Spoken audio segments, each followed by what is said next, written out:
Fatherhood. The abyss found me. I'd been thirsting for it for days without even knowing it. It sought me after midnight in smoky after-hours jazz clubs, in cold pickup bars, and through the soft, expressed touch of lips.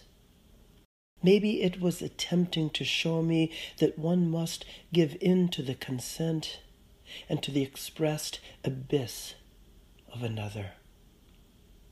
What it requires of someone that they must give if they're to be guided to the greater impulse of the abyss.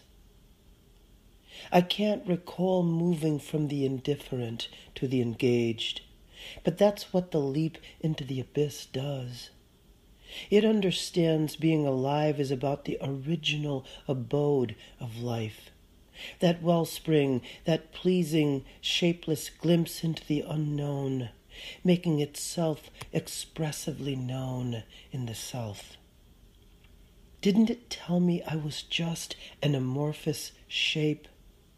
Something bendable to a likeness, a responsive miracle? When she came crawling up to me at night, 3 a.m., her hair in a mess, my daughter reported to me that there was a witch in her room. It dogged her at the abyss. Not tigers, not lions, not bears, just a bad witch. We crawled back over the floor to get it, that witch. Sprayed it with rose petal water just to erase it. Suffering, sadness, soul-searching, these are nothing to a witch. We sprayed it dead, there in the abyss, where the immense journey is. That kind of love.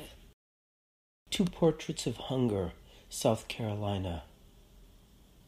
On a lonesome stretch of South Carolina backcountry, surrounded by cotton, yellow-eyed grass, and bees, I see the girl approaching me down her front porch like she's a ghost in white, threadbare hand-me-downs.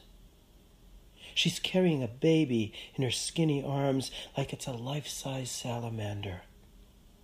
She gazes at me with lunatic eyes, a sanitarium's stare, cracks open a smile like it's a mud snake winding all around me.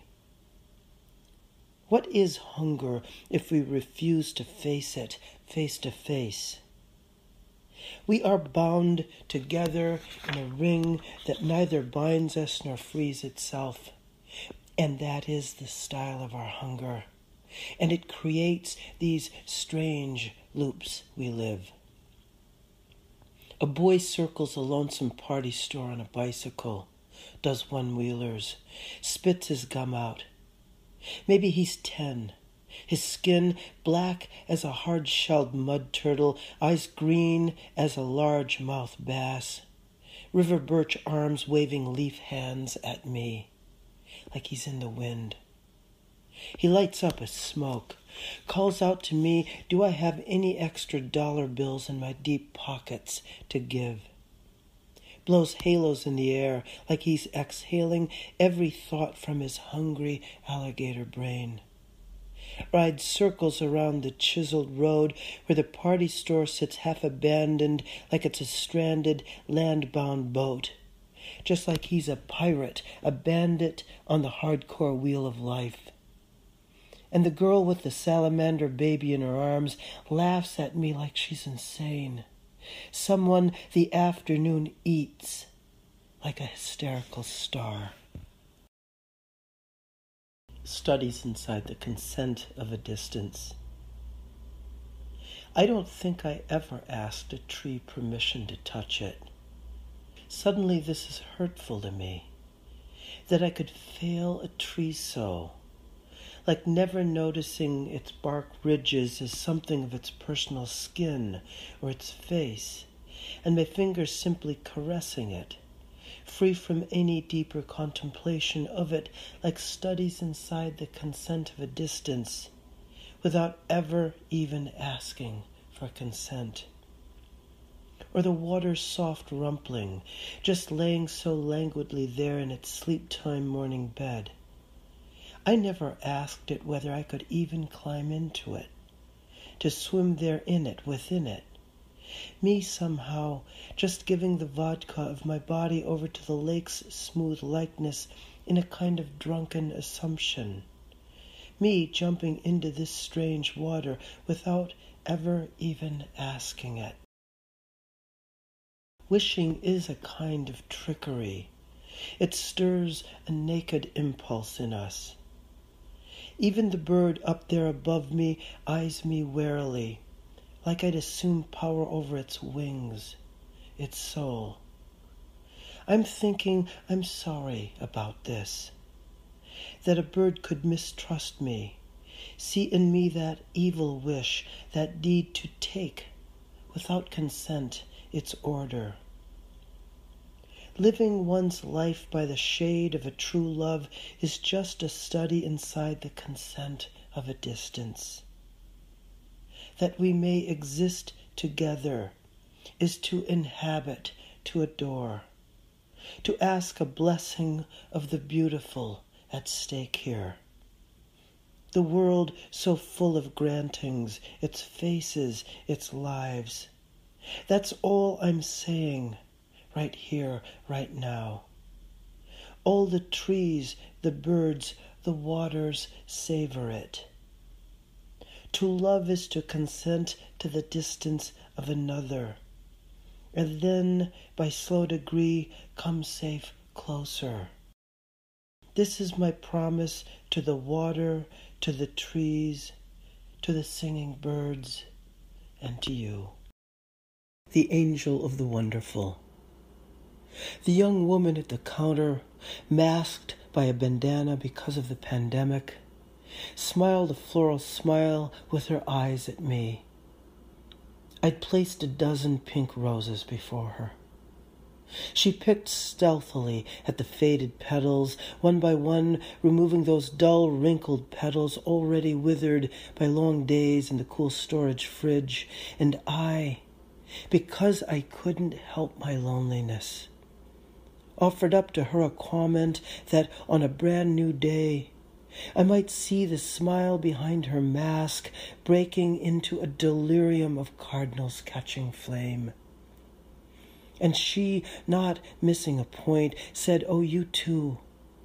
And when I complimented her quick-paced fingers, clipping the dull petals from each worshipped rose, she said briskly to me, "No unhappy roses sold here. Only happy roses for the ones we love." And something of the air and audience brightened. And when I left her, my arms full of pink roses right there in love's body, I was the one, I was infinite. Oh yes. And on that warm morning when we studied the small gray sparrows mating in the clematis, right there in a hulk pod formed like an oval in the tangle, my wife whispered, "They're mating in there." And the Angel of the Wonderful said, "Real presence always holds the eternal in it." And I said, "Loving something is a cleansing of it." And the angel, empty of God because it was here in my yard and borrowing a matter of days in form, said to me, "Yes, the light of all mana falls like traced God from upper space. It hangs like flora in the open air, and that is the yearning we all feel, feeling it. And those not yet dulled or obliterated by a self consumed by what's already been stolen from it, touch it, and they enjoy holding on to it, this mana. And they allow their yearning to test the test of time until they too are won over by the ceremony of the wonderful. And what was a dull patina on them brightens in this the wonderful, like fresh-grown roses. and the two small glorified sparrows hovered in the hovel, and the one behind the other tagged her. He tagged her oh so gently, and he entered her like a feathered fullness, voiding himself of unstrained light, while the other, the female, like a small oven, a dust rose, moved backward, inward, all light.